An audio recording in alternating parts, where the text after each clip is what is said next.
வணக்கம். இது தமிழ் செய்தி யூடியூப் சேனல் வழங்கும் தேர்தல் செய்திகள். தமிழ்நாட்டில் 2024 ஏப்ரல் அல்லது மேயில் நடத்தப் போகிற பாராளுமன்ற தேர்தலுக்கு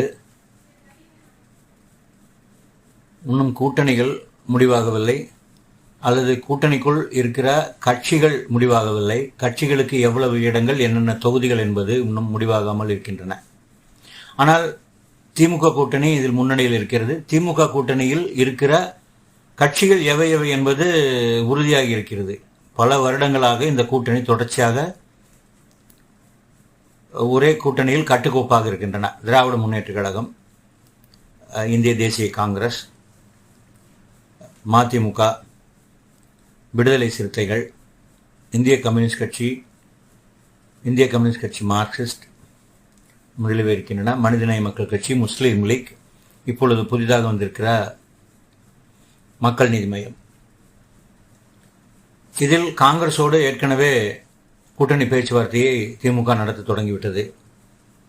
ஆனால் திமுக என்ன நினைக்கிறது என்றால், குறைந்தது 25 இடங்களிலாவது போட்டியிட வேண்டும் என்று திமுக விரும்புகிறது. அப்பொழுதுதான் சென்ற பாராளுமன்ற தேர்தலில் வெற்றி பெற்ற கட்சிகளில் 3வது பெரிய இடமாக திமுக இருந்தது. அப்பொழுது 25 இடங்களிலாவது திமுக போட்டியிட வேண்டும் என்று திமுக விரும்புகிறது. ஆனால் காங்கிரஸ் 12 இடங்கள் கேட்கிறது, விடுதலை சிறுத்தைகள் 3 இடங்கள் கேட்கிறது, இந்திய கம்யூனிஸ்ட் கட்சி மார்க்சிஸ்ட் 3 இடங்களும், இந்திய கம்யூனிஸ்டுக்கு 3 இடங்களும்.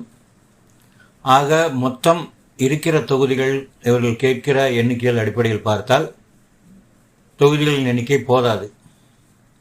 எனவே இப்படி அமையருக்கு வாய்ப்பு இருக்கிறது. அதாவது 23 இடங்களில் திராவிட முன்னேற்ற கழகம்,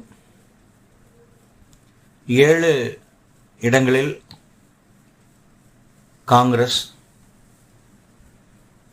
1 இடத்தில் மதிமுக, 2 இடங்களில் விடுதலை சிறுத்தைகள், 2 இடத்தில் இந்திய கம்யூனிஸ்ட் கட்சி, 2 இடங்களில் மார்க்சிஸ்ட் கம்யூனிஸ்ட் கட்சி, 1 மனிதநேய கட்சி, 1 மக்கள் நீதி மையம். இப்படியாக கூட்டணிகள் அமைவதற்கு வாய்ப்பு இருக்கிறது.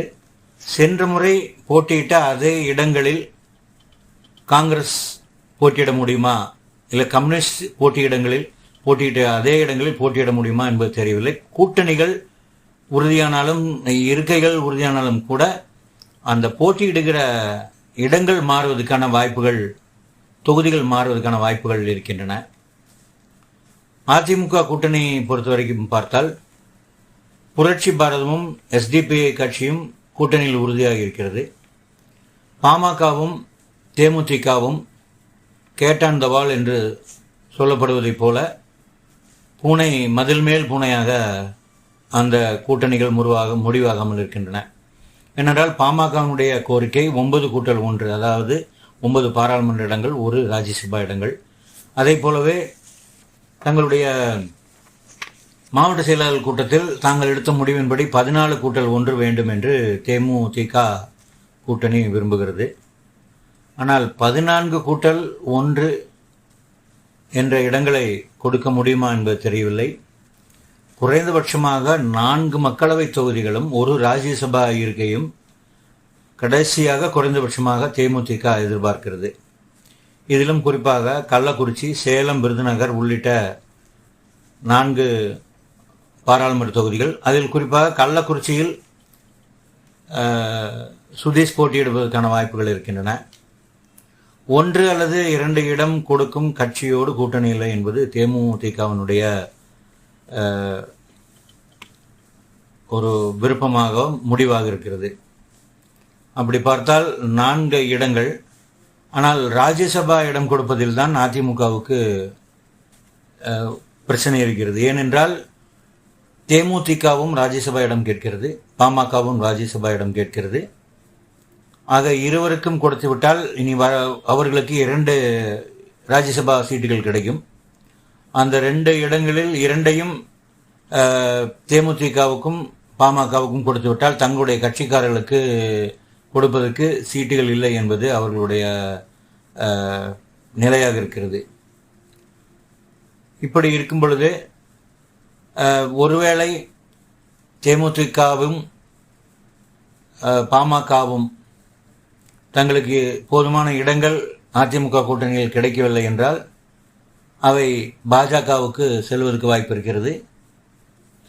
ஆனால் அவர்கள் எவ்வளவு இடங்களில் போட்டியிட்டாலும் ஓரளவுக்கு சிறந்த வாக்குகளை பெற முடியும் என்றால் அது அதிமுக கூட்டணியில் தான் சாத்தியப்படும். பாஜக கூட்டணியில் அந்த வாக்குகள் இங்கே பெறுவதைப் போல பெற இயலாது என்பதுதான் அரசியல் நோக்கர்களின் கருத்தாக இருக்கிறது. பாஜகவை பொறுத்தவரை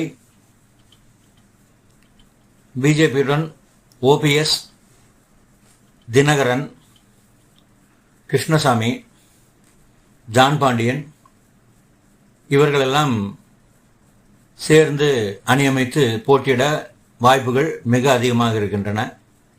எனவே சில நாட்களில் கள நிலவரங்கள் மாறுவதற்கான வாய்ப்புகள் இருக்கின்றன.